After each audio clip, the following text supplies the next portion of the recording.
Снежные завалы. Жители Якутска жалуются на несвоевременную расчистку снег с улиц и пешеходных дорожек. Дошкольное образование – инвестиции в будущее. В столице региона начал работу первый республиканский форум работников дошкольного образования.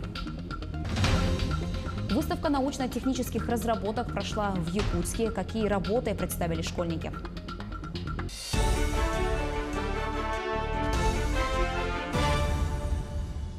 Это новости в прямом эфире. В студии Анастасия Кобузева. Здравствуйте.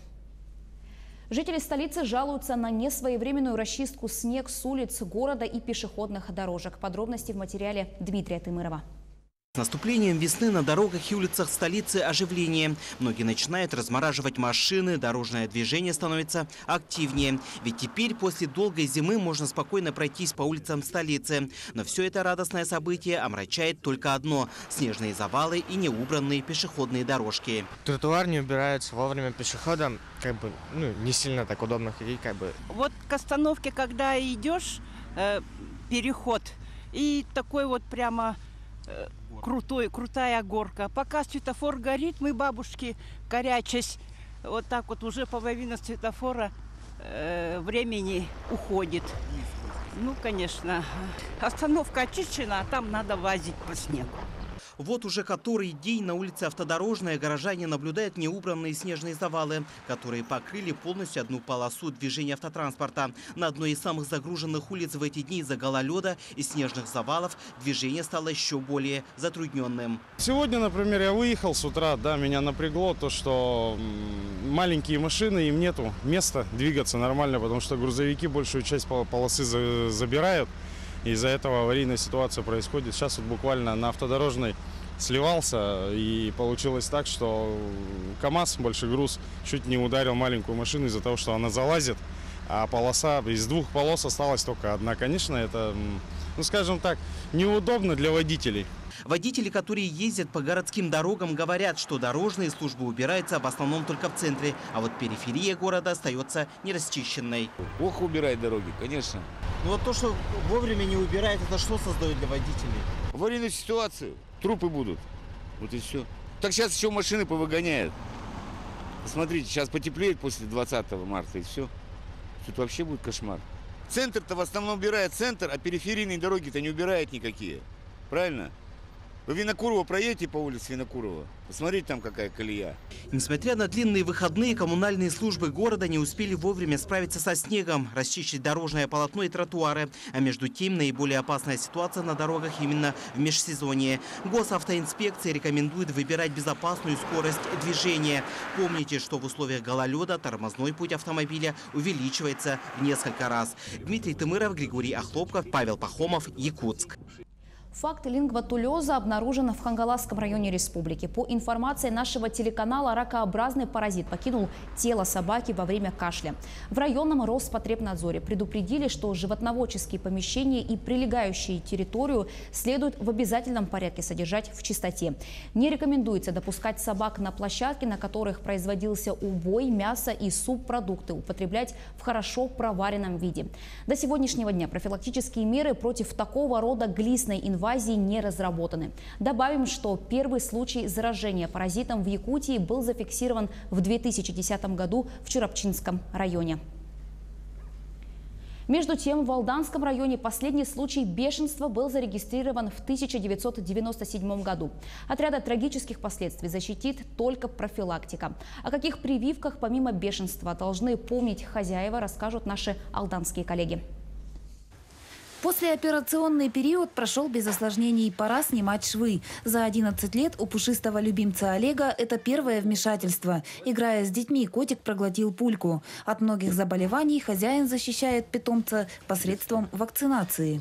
Стоит, конечно, чтобы впредь они не болели и на нас все это не передавали.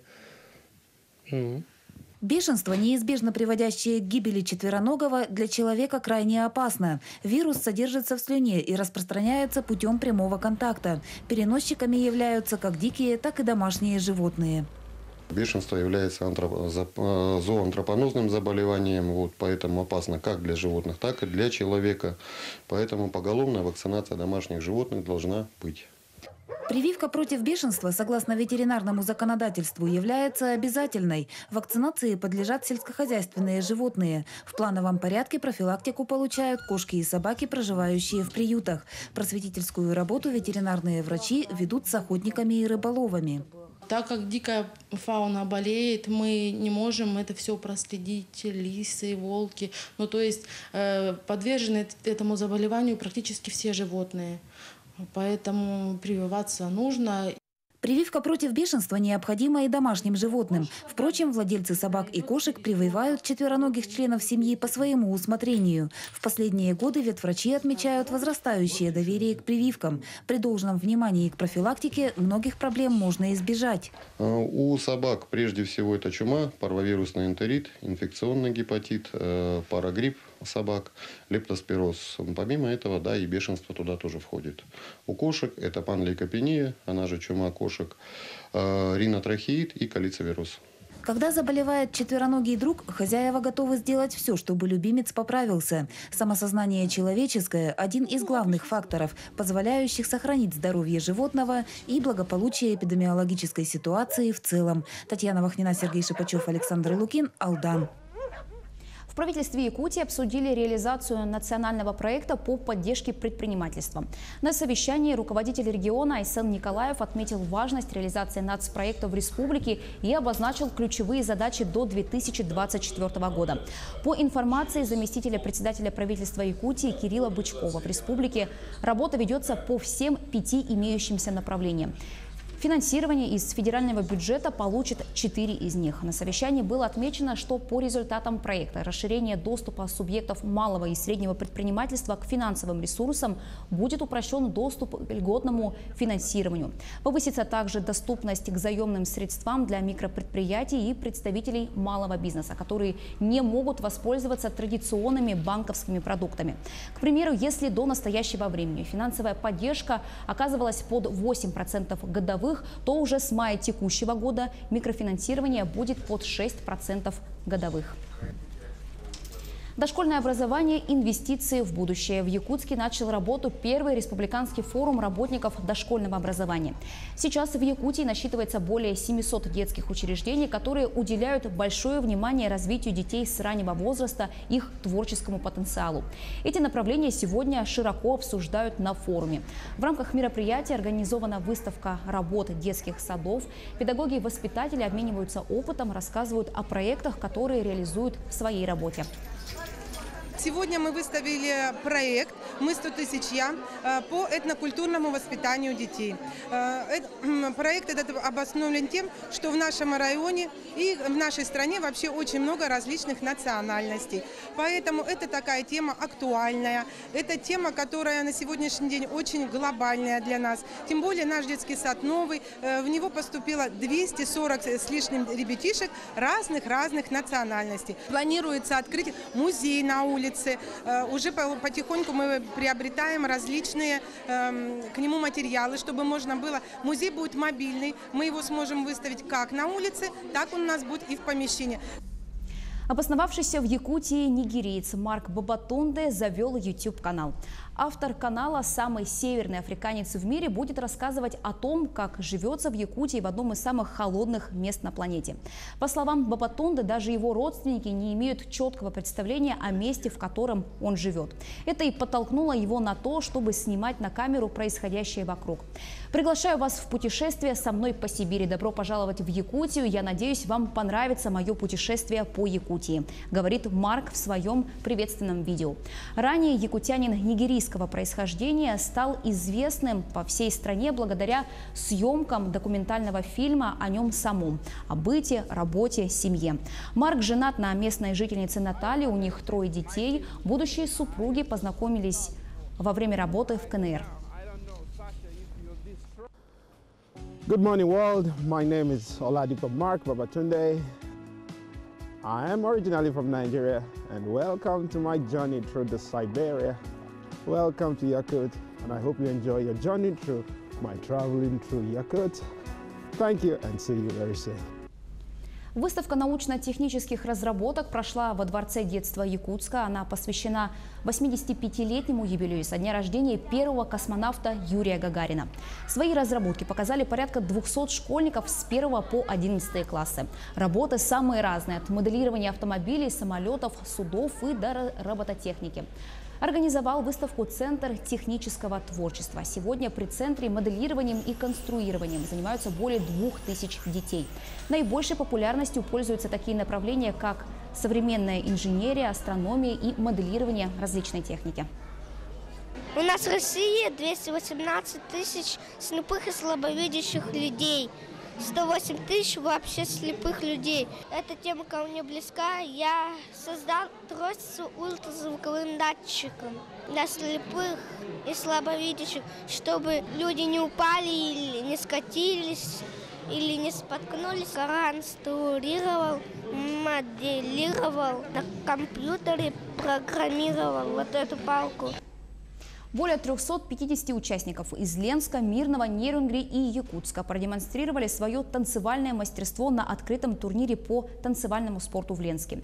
В мероприятиях участвовали дети разных возрастов, начиная от 4 до 14 лет. Разыграно 118 комплектов наград. За красочным шоу и нешуточными состязаниями наблюдала Марина Крутихина. Красивые наряды, грация, ослепительные улыбки танцоров – это сразу бросается в глаза зрителям. Однако бальные танцы – это не только искусство, это тяжелый спорт, требующий больших физических нагрузок, изнурительных тренировок и воли к победе. На один день спортивный зал «Карат» превратился в площадку танцевального спорта. Выступили более 300 участников из Ленска, Мирного, Якутска и Нерюнгри. Молодые танцоры, возраст которых варьировался от 6 до 18 лет, оттачивали свое мастерство в двух разных программах – европейской и латиноамериканской. В европейской программе есть танцы медленный вальс, танго, венский вальс, медленный фокстрот, быстрый фокстрот. В латиноамериканской самбо, ча-ча-ча, румба, пасадо, балиджаев. Ну, начинающие спортсмены в основном, у них сокращенная программа, потому что они еще маленькие для того, чтобы выучить все 10 танцев. Поэтому их программа максимально где-то до 6 танцев. В жюри под руководством судьи всероссийской категории Андрея Просвернина входили профессиональные тренеры. Они пристально следили за техникой выполнения движений и правилами хореографии. Учитывались и другие критерии оценки. Оценка идет в основном по 3 критериям. Это движение под музыку, это позиция, координация спортсменов, ну и знание своих связок, своих хореографий, своих танцев.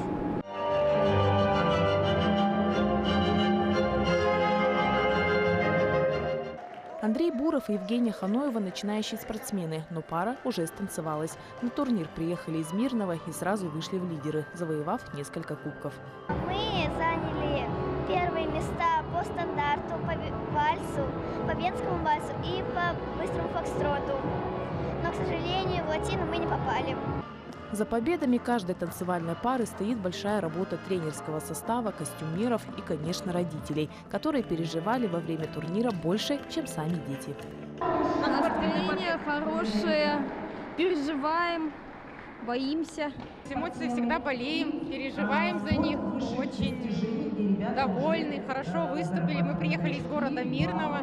Да, хорошо выступили, у нас 2 кубка, довольные. Хорошая организация, нас обеспечили горячим питанием, мы довольны. Разместили в хорошие гостиницы, мы довольны. Спасибо. Ребенок уже станцевал, занял 1 место, ощущение супер. Танцы – это жизнь.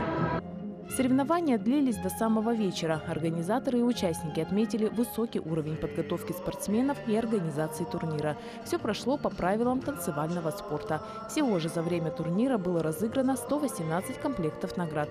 Большинство из них – копилки ленских спортсменов. Марина Крутихина, Олег Соснин, телеканал «Алмазный край».